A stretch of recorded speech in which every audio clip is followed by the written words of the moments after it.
Alright guys, in this video we're going to have a look at the original Temper sitting right alongside the Gen 2 Temper. This isn't going to be a true versus video where I'm going to take the two of them outdoors and run them side by side and show the difference as far as like climbing and articulation and all that. This is just going to be a side by side comparison on the table here. And bear with me, there's going to be a lot of information in this video, and at times I ramble on and may get a little confusing. So if I missed anything, just let me know in the comments. If you have a question, go ahead and ask it, and I'll do the best I can to answer it. So anyway, let's get to it. This is the original Temper, and it was a good vehicle when it came out years ago, but it did suffer from some issues.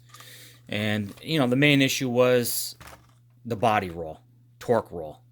That when this was climbing a hill and you really had to put some torque down, or if you were going pretty quickly across the level, the body would roll pretty severely to the left. And guys tried addressing this by flipping the motor from the left side to the right side, relocating their shocks, and I guess it helped some. It was some improvement. Another issue that this had was the tires it came with. A lot of guys, right out of the box, they were changing the tires because they are pretty hard tires. Another thing I noticed was the shocks are mounted very close together, and I think that was partly the reason for the body roll.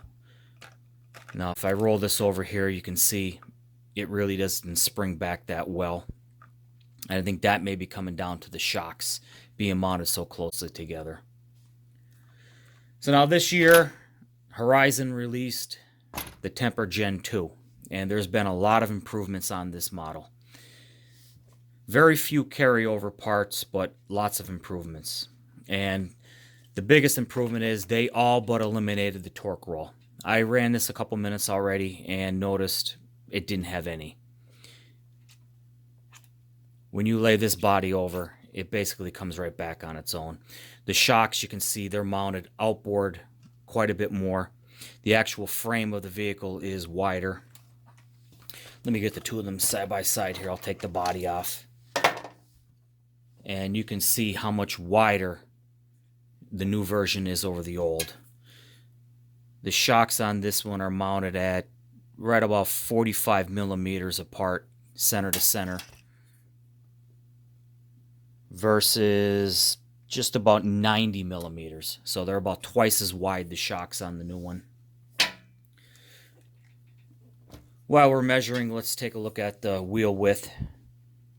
And we're at 220 millimeter versus 170 millimeter. Wheelbase, 220 millimeter and 245 millimeter. So this is as wide as this is long. Give you an idea of the difference there. So if you own the original Gen 2, your axle nuts from center to center on your axle nuts is the width of the new Gen 2. The tires are slightly bigger also, and they're going to measure, well, it's going to be kind of difficult. I have to lift it. They're looking right about 111, right around 111 millimeter. And these are coming in, I'm going to say it looks about 96 millimeter. So 111, 96. And the new tires, I mean, they're super soft. They're nice and spongy. Soft rubber versus this hard rubber. And I mean, they are a little, the sponge in them is nice, but it's just a hard rubber tire. Now, as far as carryover parts, the only thing I can see that they actually carried over from old to new, steering servo is exactly the same. It's the exact same servo, the S603 Spectrum. And the shocks look like they're the same exact shock. The only difference I can see is they changed the color of the caps on them, where this is like a titanium color versus the old blue. The all-in-one speed controller, RX, is twice as big in the new one, where it definitely probably has a higher amp rating, and it's twice as big.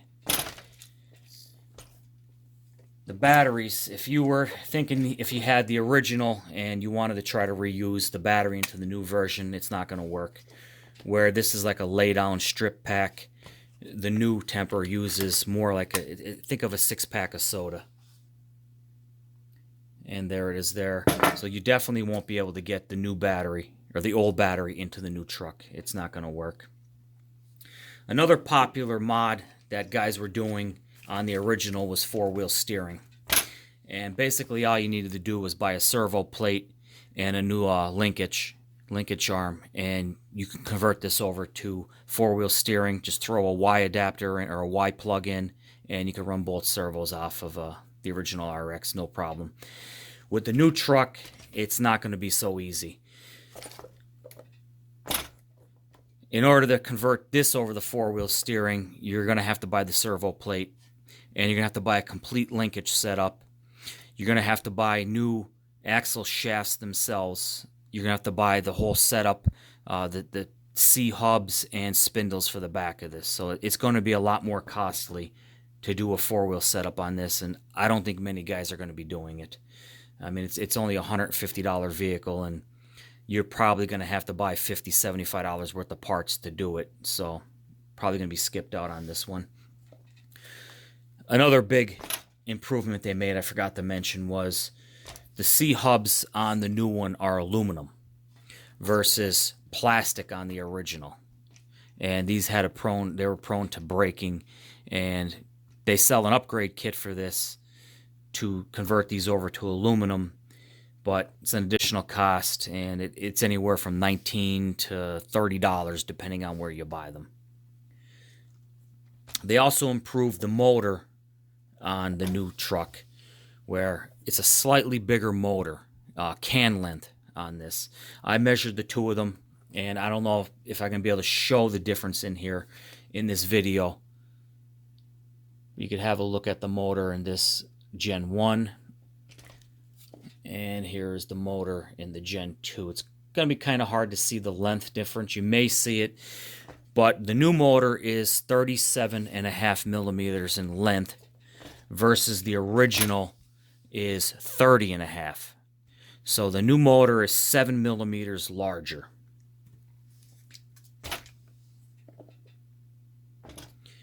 And then the new version, as you can see, it doesn't have a removable body. It's an exoskeleton body with some plastic roof and a plastic hood. But it does come with this fancy LED light on it that lights up.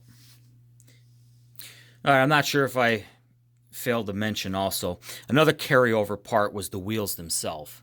Looking at the wheels, disregard the beadlock rings, but the wheels themselves look to be the same wheel. So, sum it up, carryover, wheels, shocks, servos. All right, now let's talk ground clearance. The original truck and the international guys, I'm going to have to do some converting for you. My ruler doesn't measure from the metric side zeroed out here, so I got this hump in the way. But anyway, the original ground clearance on the truck was 2.5 inches. And let me do a fast conversion for you. So that would be just about 62, 63 millimeters on the original truck. And on the Gen 2, it's coming in at just about 2.25 inches. And that's going to measure out to 57, 58 millimeters.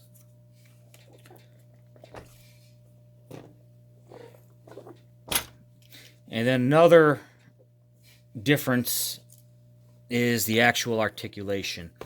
The original truck had more articulation than this new Gen 2. This box here measures out at 105 millimeters in height. And that just about maxes out the articulation of this truck. If I were to go any higher, this back wheel is going to start popping off the table here.